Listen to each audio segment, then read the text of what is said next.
Di tengah perlambatan ekonomi global pada kuartal 2 tahun 2022, perekonomian Indonesia tumbuh sebesar 5,44% secara tahunan.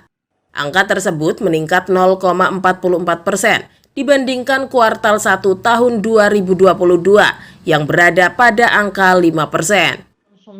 Menteri Keuangan Sri Mulyani Indrawati dalam konferensi pers Kamis 11 Agustus 2022 mengungkapkan, angka tersebut menunjukkan pemulihan ekonomi yang impresif di tengah tertekannya ekonomi di berbagai negara.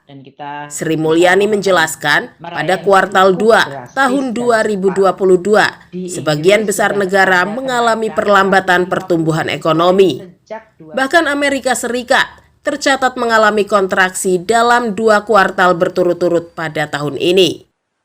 Adapun faktor perlambatan tersebut diantaranya dipengaruhi oleh perang Rusia dan Ukraina, krisis energi di Eropa, penurunan investasi Amerika Serikat, kebijakan soal COVID-19 pada tiap negara, hingga krisis properti di Tiongkok.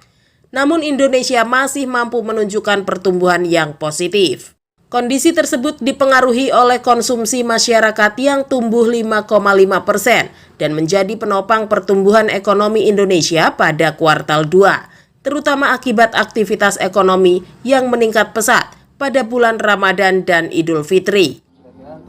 Nah, Indonesia 5,4 pertumbuhan di kuartal kedua merupakan dorongan dari pemulihan ekonomi, baik itu terutama dari konsumsi masyarakat yang mengalami kenaikan atau pertumbuhan sebesar 5,5%.